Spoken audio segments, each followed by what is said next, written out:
I came downstairs tonight to do this review and told them I wasn't coming back again if they kept putting crap whiskey on the bar for me to try.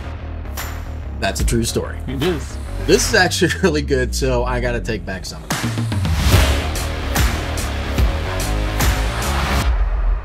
What is that? Hey guys, it is Scotch for Dummies. Oh gosh. It's so funny. 4 guys at Scotch journey to help you with your next Scotch purchase. Just 3 of us tonight, but we're hitting Dewar's 12. Dewar's 500 medals. Wait a awards. minute. Wait a minute. Right? 8 years we have not done Dewar's 12. Nope. It's been around for a long time. You know, the funny thing is I've gone through a couple of bottles of this. Oh yeah. I think everybody's gone through a couple bottles of this. Wow. Well, 500 awards, you said. Yeah. I mean, here's the thing. If you have traveled, like flown on an airplane, Anywhere. stayed in a hotel, you know, Gone on a cruise, that whatever. weird restaurant bar. Yeah. Cruises. Like Dewar's is everywhere. That's going to be one of the staples. So the fact that we have not reviewed this is kind of surprising, to be honest with you. They call it the ancestor. Because it's been around forever. They do. Forever. What's the price of this bad boy? About $35. 35, 38 bucks a total wine. And for that, you're getting a 12-year-old blended Scotch. This is 40 ABV. That's what it says. 40? You said Total Wine has it for 43. Yeah, but if the bottle says 40, I'm going to trust the bottle. And we're going to say that it's probably got added coloring and probably being chill filtered at 40. It's got to be. Yeah, so, it's got to be. It's crystal clear, so yeah. I would say it's probably normally used. I guess you could do neat, obviously, but mixed drinks, cocktails are probably On the rocks, something like that. But let's get into it, man. I mean, to the nose. It's been a minute since I've had it, actually. Well, okay. Oh. Okay, Doers. How you doing? It's really? It's got a nice little malty nose to it. That is a nice, lovely nose. A little caramel and malty, and Yeah, the caramel's coming through. I think it's a little orange. there's a little bit of orange zest. There's like a going on. citrusy quality to it. That's nice. Well, that's surprising. $35. It's been a minute since I've had Doers. You know what's funny? I come to whiskeys like this that you see on the bars all the time, and you see them so much that you're like, that can't be good. Nah. I'm going to have something else. But this is actually, it's very pleasant. Oh yeah, there's some It's a maltiness nice in there now. nose. This is So really nice so nose. so you know, there's multiple ways to nose a whiskey. And when I nose above the whiskey, you know, above the top rim of the glass, I don't get much nose. But when I go down in there, I'm getting a maltiness coming out, which is really nice. Well, at 40 ABV, I mean, it should be easy to get in there. I'm not getting any heat or anything on the nose. No. You can No, get in it's there. very, very approachable. That's All right, let's try this. Good.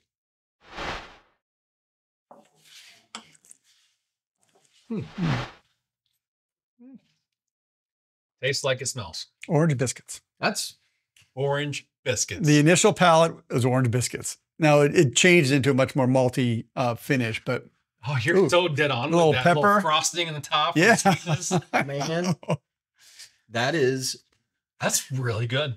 Here's my first impression of this whiskey. It's been a long time since I had it. And usually it's in mixed drinks and stuff, or you're like on a cruise or on a plane and you're not paying attention to it. And when your sentences are all off. But I always think of like those old, 80-year-old dudes that have been drinking the same brand forever, And I'm like, why would you stick with the same brand all that time? Like there's all this great Because whiskey. it's just good. But this is actually really good. Like if you were buying this every day and it's $35 and you're like, I don't need to try anything else. It's fine.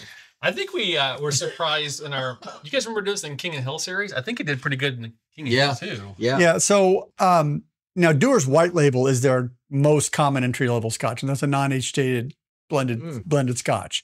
But this 12, I think we've had a lot of comments that the 12 is like a big step up from their White Label. And it is. Even though the label is very close, except for the 12, that's basically the only change in the label.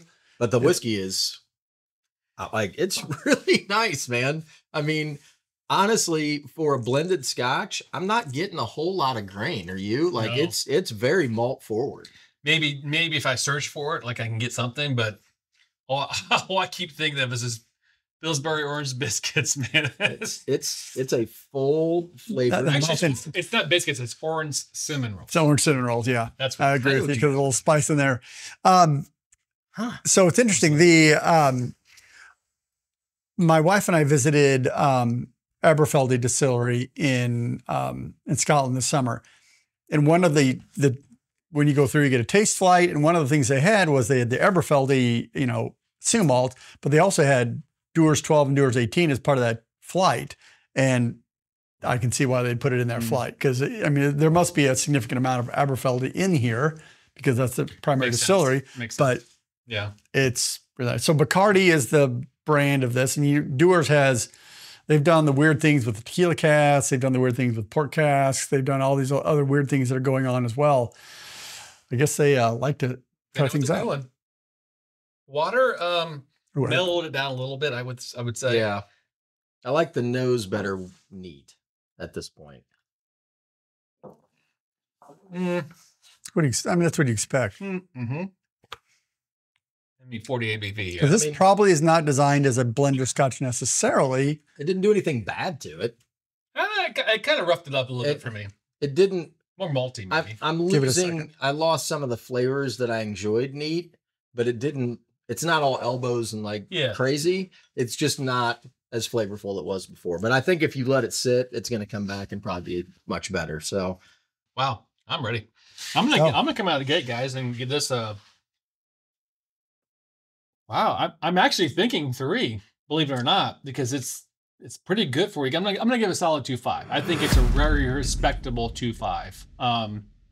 2.5 plus. I mean, for what we're getting out of this, I think because commit, Drew. You want 2.5 or 3? I'm going 2.5. Price is good. It's readily available. It's consistent.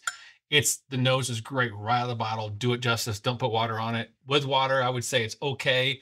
But I think it's if you like orange cinnamon rolls, man, this is your whiskey because it's really, really good. And I enjoy that a lot. That's so funny. 2.5 all the day for me. I'm good. All right. Here's the deal. Here's the another glass. Here's the behind the scenes stuff that you guys don't ever get to see. I came downstairs tonight to do this review and told them I wasn't coming back again if they kept putting crap whiskey on the bar for me to try. That's a true story. It is. This is actually really good, so I got to take back some of that. It's surprisingly flavorful. I really enjoyed it neat. The nose, the palate. It was actually like, sometimes we try less expensive brands and I kind of hedge because it's a less expensive whiskey. So I'm basing my review kind of on the fact that it's, a little bit cheaper. And if you're getting a little more flavor out of it for $20, $30, like I'm going to bump you up a little bit. This was just good. Like hands down, just a nice, solid whiskey, well put together. It's flavorful. It's enjoyable. I enjoyed it with the water. I definitely enjoyed it more neat. But I think even with the water, it had a lot of flavor to it. If you made a mixed drink with it, it's going to stand up to it and still give you plenty of heft, which I think some of the discount whiskeys, sometimes you start to add some water and stuff and they just kind of fade away and you don't really get much out of it. To me, this had flavor to stand up and hang out. I'm going to give it a 3. I really actually, for the price and the flavor in the glass, I'm like, good for you. For the money, it's going to be hard to do for you. Better than that. I would agree with you on that because I'm thinking, okay, so I added water to it. Its knees buckled for a little bit, but then it came back when you let it sit and let it come together. I'm doing Mark here. I'm pulling a Mark here. This whiskey I think would be great in a Scotch and soda because it has enough flavor to push through that. And the bubbliness, and cold, I think this could be a great blending whiskey. I'm going to go with 3 as well. I think we've talked through the flavors. I think for the value, you figure this is the same price as a Monkey Shoulder. This is the same price as a Naked Grouse. And those are single malts, and this is not. But the beauty of a blended Scotch is they can bring all these casks together to create what they're looking for. Whereas a single malt, you kind of have a limited selection. Yeah. Dewar's has a huge, inventory of Scotch they can pull from, and they do a great job. Well, what's really interesting? You said Monkey Shoulder because if you pour these side by side, it can Monkey Shoulder's better, but I think this can go pound to pound with. I mean, it's agree. Pretty good. So Monkey Shoulder has more body and depth maybe to it, but this has all those flavor components that Monkey Shoulder doesn't have. This has depth and character, and it's just enjoyable. Wow, boys. I did not come in this one thinking we were going to score as high as we did. Good for you, Dewar's. Good for you. 2.5 6 or something like that. Niner. Sure, man. Let's Doer go with that. 12. Cheers. Cheers. man. 3, 2, 1.